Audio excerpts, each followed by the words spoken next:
Hi, everybody. Thanks everyone for being here. We're going to go ahead and get started. Welcome to the webinar for the Fresno County Incentive Project. Thanks everyone for being here again. My name is Trevor Wilson. I work for the Center for Sustainable Energy, which is administering the Fresno County Incentive Project. I'm also joined by Brian Fauble at the California Energy Commission, who's going to help answer some questions at the end. So like I said, we're going to do all the questions at the end, so make sure you write down your questions as we go along, and you'll have an opportunity to type those into the chat box after the end of this presentation. So on the agenda today, first going to go over where the EV market is going, or the electric vehicle market, and give you some context on why this program matters, why this is a timely program, and why it's especially timely and important for Fresno County. Then I'll cover some basics of EV charging so that we're all on the same page in terms of what this rebate program is funding and the kinds of technologies that it is funding. And then I will give you an overview of the CALeVIP program and the Fresno County Incentive Project, followed by eligibility requirements for the program, the application process, and then finally I'll point you to some resources that you have available to you through CALeVIP's website. Why are we all here? One of the main reasons that this program exists is because California is experiencing very high growth rates in registrations of electric vehicles. They're out there and they're becoming more popular by the day. And as you can see from the graph on the left, California is absolutely dominating this market in the United States. And in fact, it has more EVs registered right now than the rest of the country combined. So that fact alone has a lot of important implications, and one of the most important being that all of these other states are looking to California for guidance on how to increase adoption of electric vehicles in their states. That means California needs to set an example on how to foster this adoption, and CALeVIP is a keystone effort in that process. Therefore, because CALeVIP is such a large part of this effort, that means that other states are already looking specifically at this program for guidance on how to deploy charging infrastructure to not only support the EVs that they already have in their states, but also for how to encourage drivers to make the switch to electric vehicles. So the chart on the right shows the growth in monthly sales. And I just wanted to show you guys these charts so that you know the kind of the growth that we're talking about and the kind of numbers that we're talking about of vehicles. So the chart on the right shows growth in monthly sales of electric vehicles in just California alone. You can see that since 2011, there has been very steady growth in electric vehicle registrations and sales, and that's not by accident. One of the key reasons that this growth is happening is because of a rebate program that is available through the state called the Clean Vehicle Rebate Project. This program provides California residents with a generous rebate for the purchase of electric or hydrogen fuel cell vehicles, and it demonstrates two pretty important things. One is that the state of California is highly dedicated to advancing the clean vehicle market, and the other is that funding programs like this work, and they work really well. Obviously, there's other reasons for this growth, but the availability of rebates and state incentives is definitely one of those big reasons. And a good portion of that success can be attributed to the state's efforts and for those funding sources that I previously mentioned, but the market has definitely responded to this growing interest and has put forth a lot of good options for consumers to choose from. In fact, in the world right now, people can choose from around 150 models of electric vehicles, and that number is expected to grow to 240 by 2021. Those are small neighborhood electric vehicles like golf carts. They're sedans, small sedans, mid-size sedans, luxury sedans, SUVs, pickup trucks, vans, you name it. There's a good chance that there's an electric option for it. In California alone, there's over 30 models available for consumers to choose from, and that number is growing rapidly by the day. And like I said, the market has certainly responded to this growth in the demand for electric vehicles, and manufacturers are now starting to make serious long-term commitments to electric vehicles. For example, Volkswagen, Daimler, Volvo, and Nissan have all announced plans to have only electric vehicles in their fleet within the next 10 years.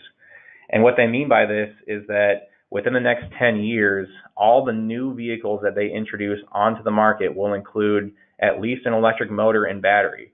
Some of them will be in conjunction with a gas-powered engine, and these are commonly called plug-in hybrids. But they have all committed to having every new vehicle that they release to having some form of electric motor and battery that can run on its own.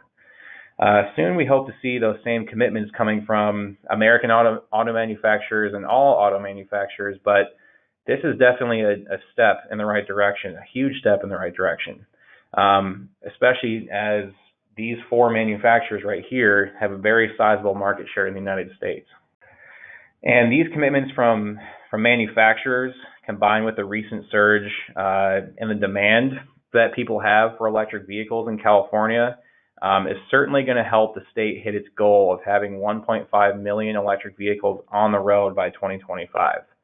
Now, that's a big goal. And just a few years ago, that was kind of a scary number for a lot of us in this space, and it seemed difficult to reach. In fact, from January 2011 to August 2016, and in a span of 5.5 years, California had registered about 230,000 electric vehicles. Now, that is a big accomplishment, and I don't want to downplay that accomplishment, but at that rate, some of us were skeptical that we would reach this 1.5 million goal.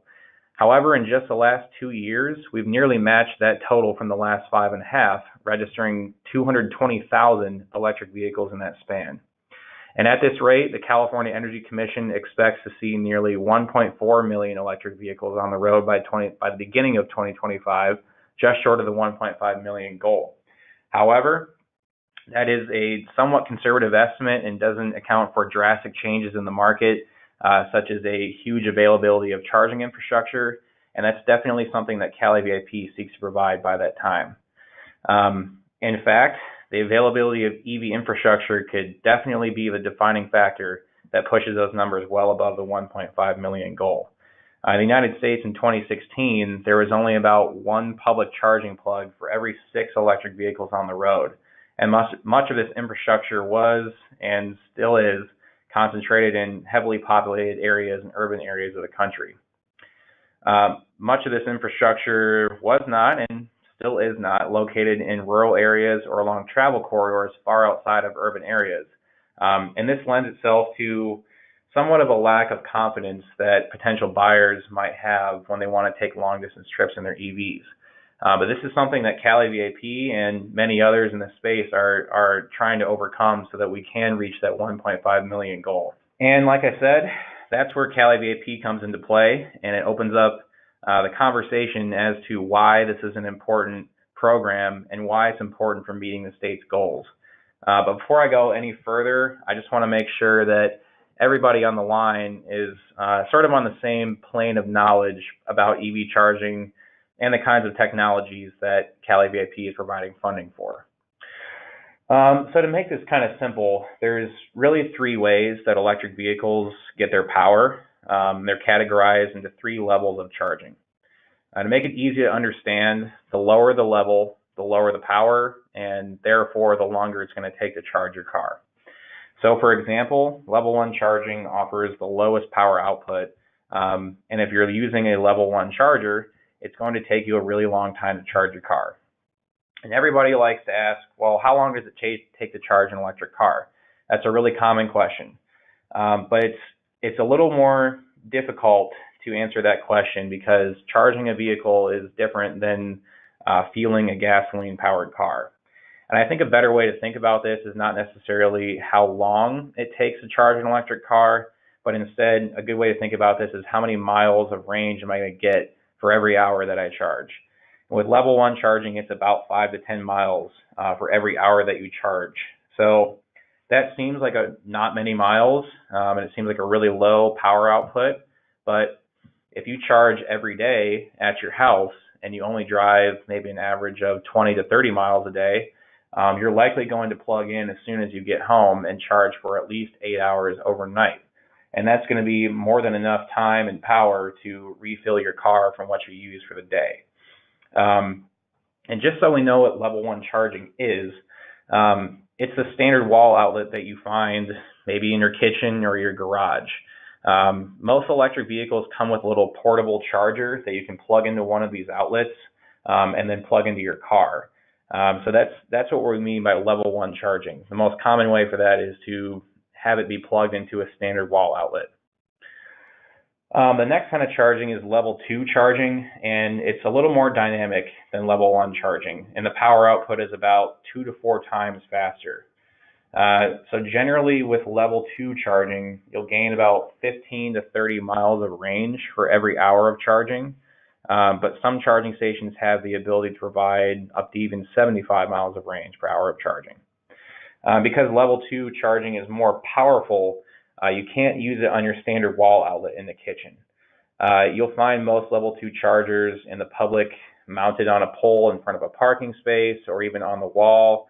Or if you're at home, you'll have a level 2 charger installed by a licensed electrician, typically hung on the wall in your garage.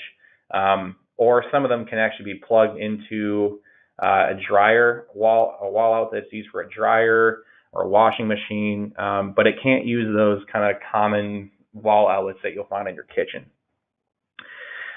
So level 2 chargers, because they're more powerful, are typically a little more expensive and require more expensive process for installation. But they do have a lot of benefits and provide a lot more functionality versus what level 1 charging can provide you. So for instance, if you are a property owner at a retail center and you want to install level 2 charging, there's a lot of ways that it can benefit you more than level 1. One of the ways is that a lot of level 2 chargers can accept payments for usage. So either they are connected to a network that allows users to pay on an app or even via a cell phone call. And some of them have the ability to have a physical credit card swiper on the charging station. Some level 2 chargers can also control who is accessing the chargers, and you can limit it to a small group of people. So for instance, if you're at a workplace and you share your property or your parking lot with another company and you only want your employees to use it, a lot of level 2 chargers allow you to have key fobs or require you to sign into a account or network that limits the users to only a small group of people or only for your company. So like I said, they are more expensive than level 1 charging, but there's a lot of benefits that it can provide. So the commonality, I guess, between these 2 charging stations is that they use the same plug type. This is kind of important for people to know because the plug type that it uses is called J1772, and that essentially allows any electric vehicle in the United States to use this plug. So you may have heard that Teslas use their own plug type, and that is true. You're correct about that, but Teslas all of them come with an adapter that allows you to use these plugs. So in essence, you know that every single charging station that has this plug type, that is available for every single electric vehicle in America. So the last kind of charging is DC fast charging, and that is the most powerful type of charging available on the market today.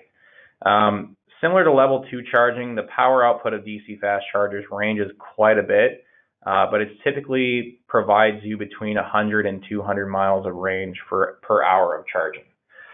Some of them that are being developed now can go up to 300 to 500 miles of range per charging, but you'll commonly see DC fast chargers that provide 100 to 200.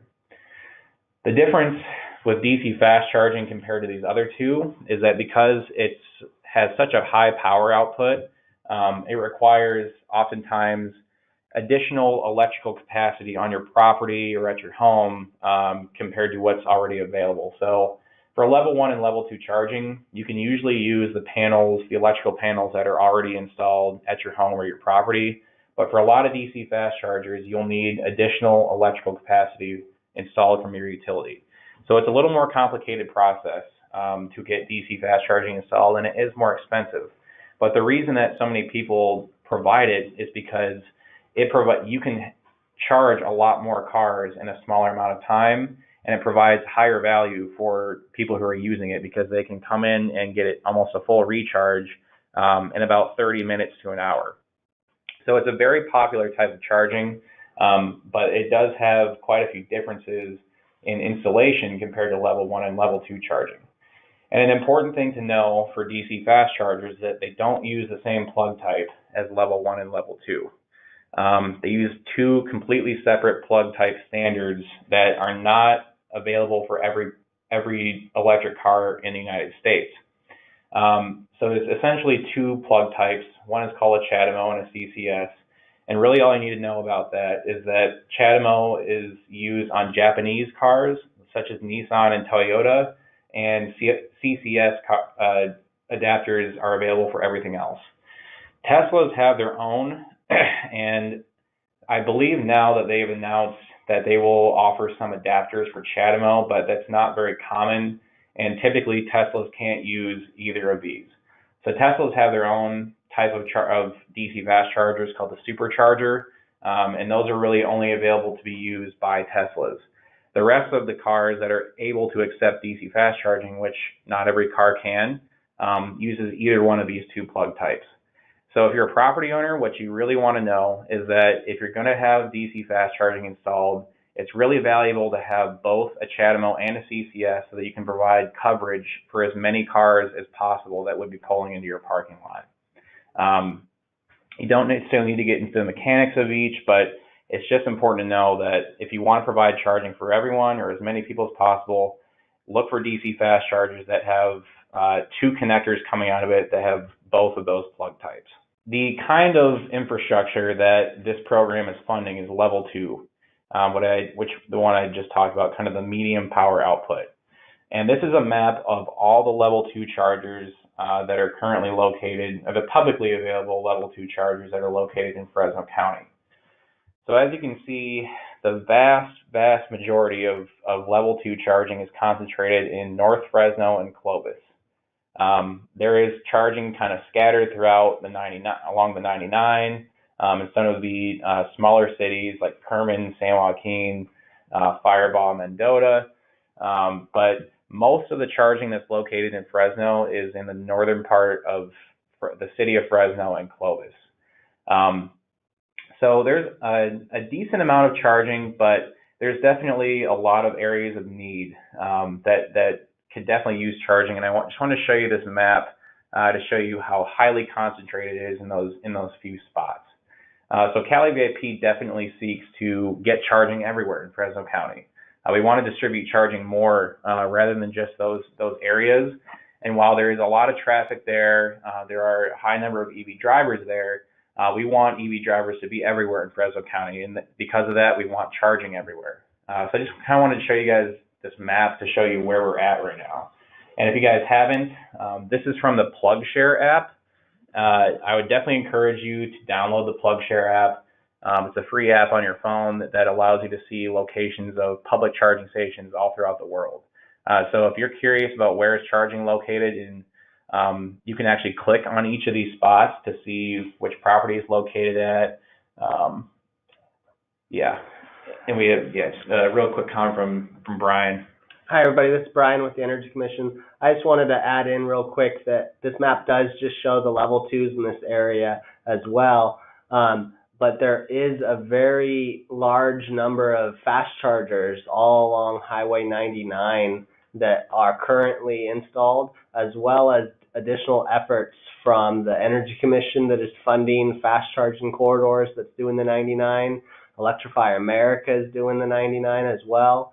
And so these higher power fast chargers are going to help encourage more people to do more trips along the 99 in their electric vehicles. And so your company providing charging stations will, one, help employees that maybe live out of the region and travel in, or people coming by and want to get a charge and maybe spend some time at your business as well. And so I just wanted to throw that in there as well. Yeah, absolutely. I think most of you know that the 99 is a very heavily traveled corridor, and so people use this app. You know, I have this filtered out for just level 2 charging, but you can see the locations of those fast chargers, and EV drivers really do utilize that app. So when they are making their traveling along these corridors, they're doing long distance trips, they're going to look to stop at lunch at a place that has EV charging. So if you're located on this map, if you have a charging station and you register it on this app, there's a good chance that someone who's driving along might see that and want to stop at your business to get a charge and stop into your store or whichever property you represent. So like I said, I would definitely encourage you to download this and check out the charging that's available. You can filter it like this to just look for certain types of charging or from certain vendors. So it's a really great app, and definitely check it out. But so kind of getting back to CALeVIP, it really has two specific goals. One of them is to implement targeted incentive projects throughout California that address a region's electric vehicle charging needs. So Fresno County is the first of one of those regionally targeted projects. And we tried to formulate which types of technology and property types are most needed essentially for charging. So that's how CALeVIP is going to work for other areas. For instance, there is another program available right now in Southern California, and we have identified that DC fast charging is a technology of need in that area. So that's kind of how CALeVIP works. It has a base pot of funding that it establishes regional projects based on what that region needs, and Fresno County was the first to come out of it. The other goal is to provide a mechanism that speeds up the installation, reporting, and funding processes.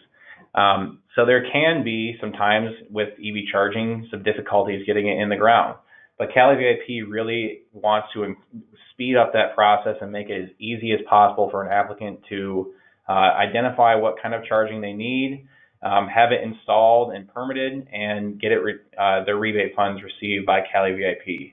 So the goal is to increase charging infrastructure across the state based on the region's needs and make it as easy as possible to do so. So like I said, CALeVIP is kind of the umbrella project for all these sub-projects that are going to come out of it. And CALeVIP website is sort of the home for all those incentive projects that come out of it. So currently there is $33 million of funding that's been allocated between both Fresno County and the Southern California project. And there's $200 million total in this pot of funding that can go towards other projects in the future. So like I said, it's kind of like almost a Russian nesting doll of funding here. And CALeVIP is at the outside, and all these smaller incentive projects are on the inside of that shell. So this project has $4 million allocated to it in Southern California because the bigger region is $29 million, but there's a potential for $200 million in total funding that will be distributed throughout the state for regional projects. So if you want to see information about those projects and you just want to check out our website to see information, if you want to access a specific project from there, you can go to CALeVIP's website at www.calevip.org to check on those projects and also to get resources about EV charging and to enroll in our newsletter. And I'll show you a little bit more about our website in just a little bit. Okay, so like I said, the Fresno County project has $4 million total available for it. And the way that it's being dispersed is that there's two kinds of chargers that are eligible. Both are going to be level 2 chargers, but it can either have one cord coming from it or two. So it has two cords coming from it. It's a dual port EV charger, and that's eligible for up to $7,000 in rebates. There's also a single port charger, which just has one cord coming out of it, and that's eligible for up to $4,000. The reason we did that is because obviously a dual port charger is typically more expensive than a single port charger, and we wanted to make that sort of an equitable cost distribution for purchasing either. That $7,000 and $4,000 covers a wide range of costs, but typically it's anything that is applicable to the purchase, installation, networking agreements, permitting costs, any of the costs that you'll incur as a result of purchasing and installing this electric vehicle will be an eligible cost, and I'll go over exactly what those are in a little bit. But another way this works is you apply for the funds, you kind of indicate what you're going to purchase or what you're going to pay for, and then we reserve funds for that, and then you actually go through the process of installing and paying for and installing your charging station. And based on the documents that you receive, we'll make a final determination of total eligible costs of what you actually pay for, and try to understand that, and try to make an understanding of, making sure that everything that you paid for is an eligible cost, and your final rebate amount will be determined at that point. And I just want to clarify also, planning costs, I did misspeak. Planning costs are an eligible cost, but not permit costs. So I just want to make sure that is definitely clear. So that includes site design, if you're going to go through an engineer or even with the electrician or the utility, all of those are eligible costs for the planning and the site design concepts, but not the actual permit costs. So I apologize for that confusion, but just want to make sure that that's clear. So in order to be an eligible site, you have to be located within Fresno County.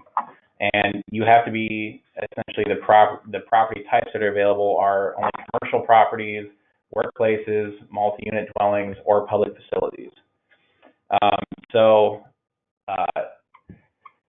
Essentially everything but a single family home, but you do have to fit into one of these buckets and be located within Fresno County. That's pretty simple. And then in order to be an applicant, you have to either be the site owner or have authorization from the site owner. And if you are getting authorization from the site owner, or even if you are the site owner, you have to be registered business, nonprofit, or government entity based in California or have a California-based affiliate. So if you are applying for funds on behalf of a property owner and you're considered an authorized representative, you have to provide documentation confirming that you do have authorization from that property owner to install. We wanted to essentially make it so that the property owner doesn't have to be the one to apply.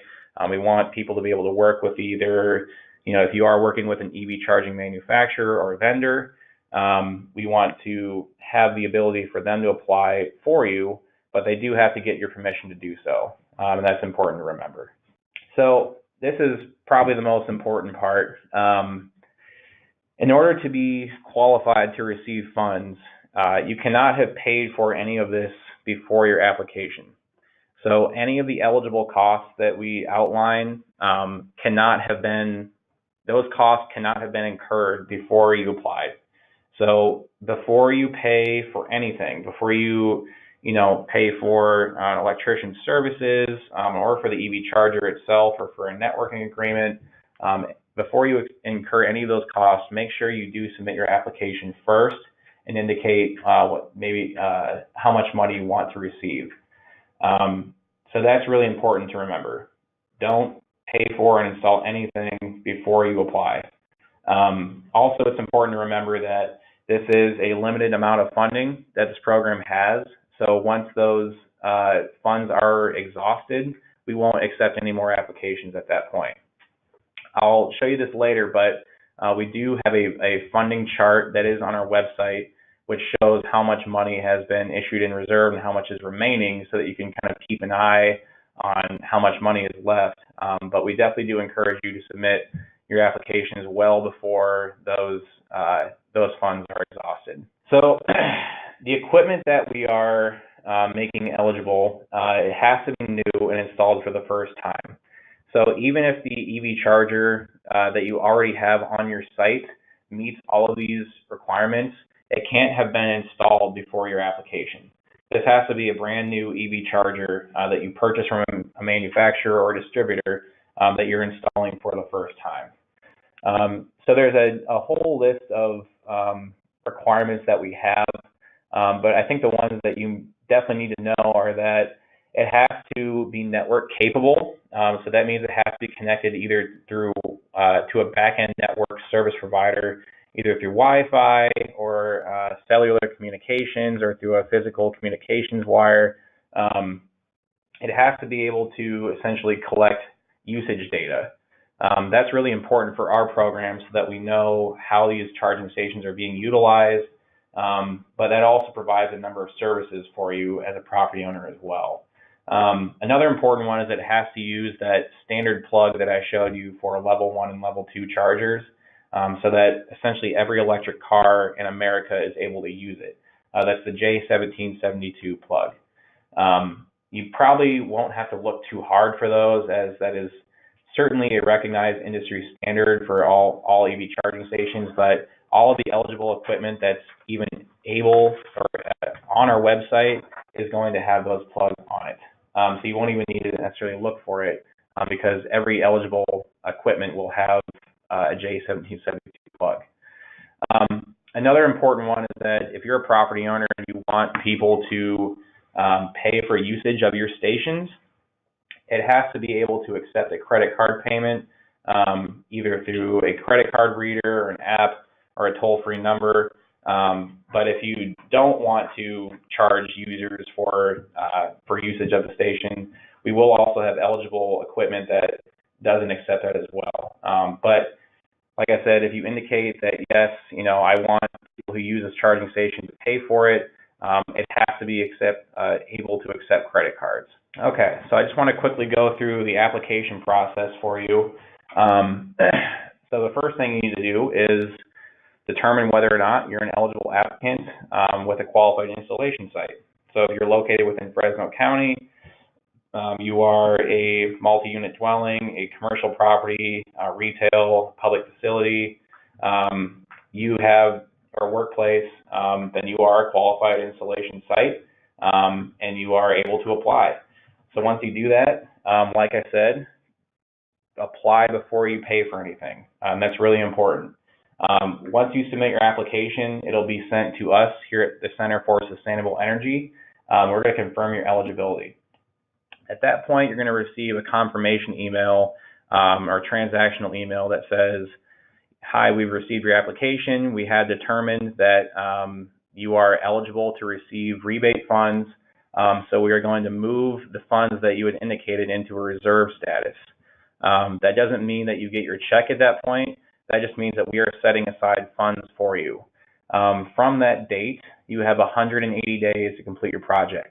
So that means you have 180 days to purchase the charging station and the network agreement, have it installed by a licensed electrician, and before that, secure a permit, and submit all of your documents to us, all of your installation and purchase documents to us within that 180 days. Once you do that, we're going to review it here at the Center for Sustainable Energy, and we will send you another transactional email once it has all been reviewed. And if we do make a determination that everything that you paid for and done is eligible to receive funds for, well then congratulations, you've received a rebate. And from that point, you will receive an actual check in the mail within 15 days from receiving that transactional email. So that's kind of the overview of, I've definitely given you a lot of information here about the EV market, why this is important and why we need EV charging now, especially in Fresno County, how CALeVIP works. And now I just want to direct you to our website, which has some really great information on here that'll be good for you to know as an applicant. So just really quickly, our website is www.calevip.org, and on there you'll find a description of the project, requirements, all the eligibility requirements that I had just gone over. Obviously there's a decent number of them, but if you want to go view those again, those are all on our website. We actually have a checklist that you can follow, an easy to follow checklist that you can make sure you're an eligible applicant before you apply. It also has steps to apply and a timeline that you can expect for it, and what you will need to start the application process. It has a number of links as well to, one of them is our implementation manual, and that has essentially all of the information that I've just described here and more in one document. Another really great feature is our frequently asked questions. So if you're just not terribly knowledgeable about EVs, you want to know more, or EV charging, there's some really great frequently asked questions in there that can give you good resources to help you understand maybe what your requirements are as an owner of an EV charging station. And obviously our privacy policy and contact us page. But then also, like I said, we're going to have a funding chart up there that you can follow along. And that is updated in real time as we move funds into reserve status and also as we disperse funds. So that's a good way to be able to tell how much money is left for you, and also maybe how much time is left before those funds are exhausted. Yeah, and then also a really great tool that we're going to be introducing soon is the CALeVIP Connects tool. And this is sort of almost a social media platform where property owners like yourselves can get in touch with all the people and providers involved with getting an EV charger. So this is a really great way for property managers and property owners to find what's right for them and reach out directly to EV charging manufacturers, to electricians, to distributors, to the utility as well, so that they can get in touch with everybody and make sure that they're getting a personalized solution for them. And also on those frequently asked questions, I think something I definitely want to let you guys know is that there's some really good basic questions on there that a lot of people have. If I'm a property owner, how much EV charging do I need? How much power do I need? How much does it cost? Those are not as simple as questions as you think, but there are definitely some simple answers to them that we have on our frequently asked questions. And that's a really, really great resource for you guys to utilize before you submit your application, just so you can understand what your needs are and get a good solution for you. So once you've created your application, beyond just our website, you'll actually have an applicant dashboard created for you. This basically, once you've created an account, allows you to view the status of all your applications that you've submitted and see what phase we're in our processes here. But it also allows you to submit all of your installation documents, all of your purchase documents that you'll need to do within that 180 days from getting a funds reserved email. If you don't know what those documents are, if you're not sure of what type of documents you need to submit, we also have sample supporting documents on there, so you can kind of see, well, I don't know what a purchase invoice looks like, or a permit, I'm not really sure what these are. We've got some really good examples on there that you can use. The application form is really simple. It just includes your name, the organization information, the address where the EV chargers will be installed, and then it will allow you to pick the equipment that you want to have installed on there, as well as it asks some research questions just for us. But at every step in the process, you will receive transactional and reminder emails. So once you've created an account, we'll send you an email and let you know once we've received your application and moved your funds into reserved. We'll let you know, or if there's an issue with the application, you'll get an email as well. And they'll also send reminder emails within 180 days that, hey, your 180 days is almost expired. You need to submit your installation documents. But if for whatever reason those emails get buried in your inbox somewhere and you can't find them, you can always go back to the applicant dashboard and review the status of your applications, and there'll also be a contact us page on there as well. So we have a lot of great resources for property owners on here. This, like I said, kind of gets to the root of just the basic questions of, well, how many chargers do I need? Where should I put them? How much power do I need? Who is going to use them? These are really great resources for you guys to view before you submit your application or after. But we definitely want you guys to educate yourselves as much as you can with these simple resources before you submit your application, so that you can understand what's the right solution for you before you put in your application. So we definitely want to encourage you to apply as soon as you can. This is a set amount of funds that we have. So get your application in as soon as you possibly can.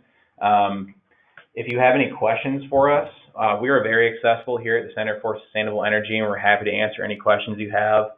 You can give us a call at 858-429-5177, or just send us an email at CALeVIP@energycenter.org. And this is, I think, the most important part. Please tell people you know about this program. It is a really, really great resource and a funding program. Even if you don't apply for funds, we have a lot of great resources on our website available, and it's really great for Fresno County specifically to have. Like I said, this is a limited time program that has a limited amount of funds, so definitely tell if you know anyone who is potentially interested in getting EV charging, or who you think would have a really good property to have EV charging installed. Let them know about this program and direct them to our website. So that concludes our webinar. And I want to thank everyone for being here today. Right now, we're going to open it up to questions. So if you have any questions that you had along the way, please submit those into the chat box on the webinar right now. So the first question that came in says, does the rebate cover 100% of construction and installation costs? So the easy answer is it can. Every installation is going to be different, so we can't tell you how much it's going to cost or what equipment you're going to use as well. Our eligible equipment, we have from the higher end to the medium to the lower end. All the equipment eligible has the same minimum requirements that meet our requirements and are eligible, but we can't tell you exactly how much it's going to cost to do the installation and everything else. But if you apply and you have, you're allowed to apply for up to 10 ports at one site. And so if you wanted to do 10 single port chargers, you would now be eligible for $40,000 in rebates. If you spent $42,000, then you would get the full $40,000. If you only spent $35,000, then you would be getting the $35,000. So it can cover 100% up to the max rebate that you reserved. Thank you. And I'll just say, please ask your questions now. We definitely want to share everybody's answers with everybody. You know, sometimes some people don't think of the other questions that others think of, so it's most useful to ask questions now. As we mentioned, you can ask later on, but we won't be publishing or sending out our Q&As or anything, so we really encourage people to ask now. There is no dumb question. This is a learning mission, and we usually, you know, we want to answer as many as possible, but we're here to serve you, so please ask us. All right, well, I'm going to keep asking my own questions as we let some come in still and build some up.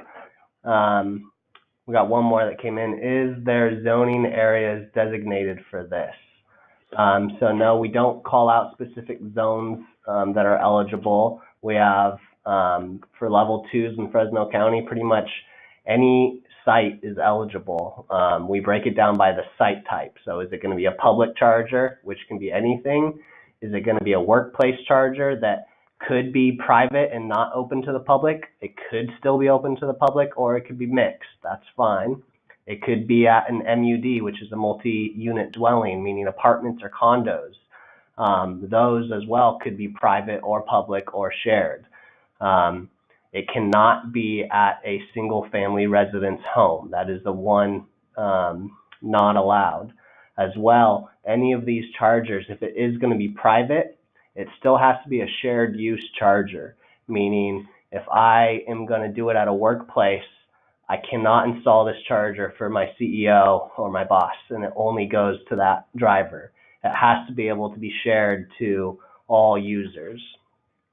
If it goes in a multi-unit dwelling, it cannot, apartment complex, it cannot go in a single unit parking stall that only that resident can use. It has to be shared use.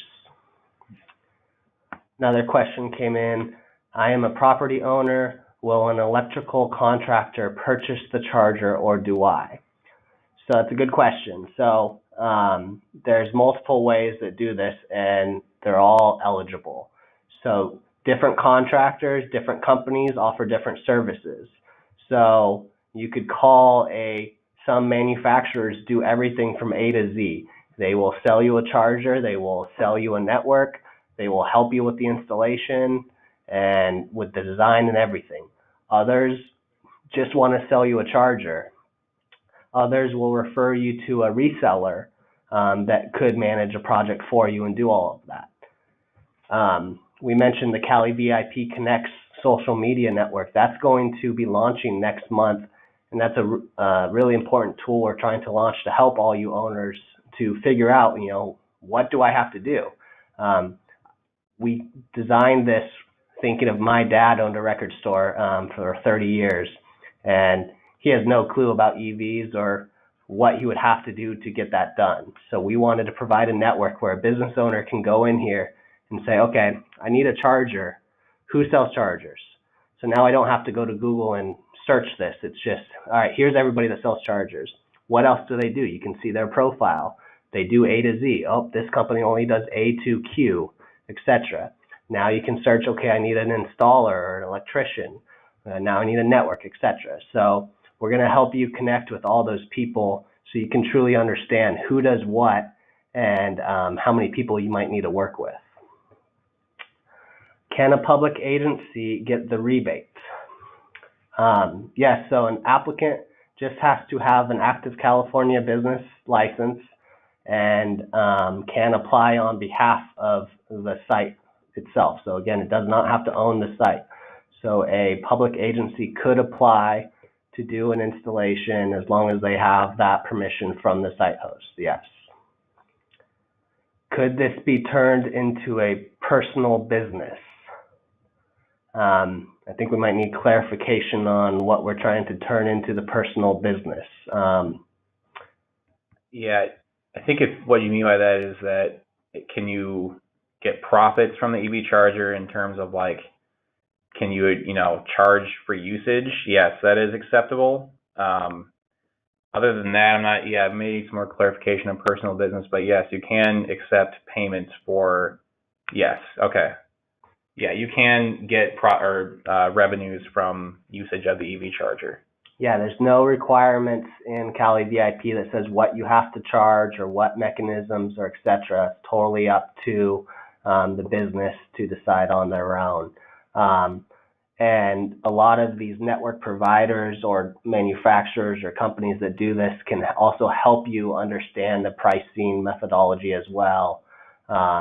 To say, this is what a minimum you're going to want to charge to recoup your costs of the electricity and everything else.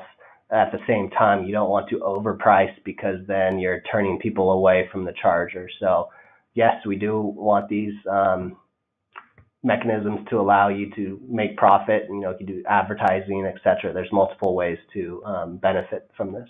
Where can I find more information about providers and contractors? So the first one will be, we mentioned the best tool will be that CALeVIP Connects that launches hopefully in, I would say 2 to 4 weeks. And that will be on the CALeVIP website. As of right now, a good starting point is reaching out to the manufacturers that are eligible on our page. So if you go to calevip.org and look at the Fresno page, we do have a PDF of our eligible equipment and has their contact information as well. We definitely recommend reaching out to those as a starting point. They can then share who are some of their resellers or contractors that they work with. Other than that, at this time, the best tool, I guess, would just be Googling, but as I mentioned, that's not the easiest. So the CALeVIP Connects tool will be your best tool to use in the coming weeks. I think we're going to do questions for a couple more minutes. We got 5 minutes to the end of the hour, but we'll keep it open for a few more minutes. If we don't have any questions, we'll let you go a couple minutes early. Thank you, Charles. Appreciate it. Just for everyone that hasn't already gone to the web page to see our eligible equipment, I can just name off the companies that are eligible at this time for Fresno County Incentive Project. That is ChargePoint, eMotorWorks, EVBox, Wattzilla, and EvoCharge. So as of right now, those are the only companies that meet our minimum requirements and provide chargers that meet our requirements. Another question came in: would it be competing against Tesla superchargers they are installing? Well, I think I can answer this one. No, they wouldn't be, because this is only installing infrastructure for level 2 charging, and Tesla superchargers are considered DC fast chargers. Potentially, maybe, I wouldn't see it as competition. I think at this point in the market, there's just a need for charging in general, and that's actually how Tesla sees it as well. They say that they don't really compete with any other EV charging companies, because the more EV chargers that are out there advances the electric vehicle market and is good for their business. And I think that's probably how we view it too, is that just more charging is good and it helps advance this market. But I wouldn't see it necessarily as competition in that sense. And to add on to that, when Tesla launched, their big push and marketing advantage was that they offered free charging to people. And Tesla has now stopped that with new purchases and only give a credit for a certain amount of dollars. So eventually Tesla drivers will have to pay for charging. And when you use a higher power charger, it costs drastically more than using a level 2 charger as well, because you're paying for the conveniency of getting in and out real quickly, when that's not always what you need. If you're going to work, there's no need to be charging your car in 20 minutes. You're going to be there for 8 hours. And so a level 2 is kind of a complement to a fast charger as an alternative. As well, Tesla chargers can only serve Tesla chargers. And so these level 2 chargers serve Teslas as well as every other car out there. And so you're opening your audience pool by having these level 2 chargers out there at your business. And we're going to take one more question. Okay. Would gas stations be eligible to install these for convenience as well? Yes, gas stations are eligible for level 2 chargers. Again, it's understanding that a level 2 charger does have a longer dwell time of roughly 2 to 8 hours of what you're aiming for, but they are eligible, yes. All right, and I think we're running out of time. And again, please feel free to submit any more questions to the email above or to Trevor, and we can try to get back to you with answers. Appreciate everybody's time. Thanks, everybody.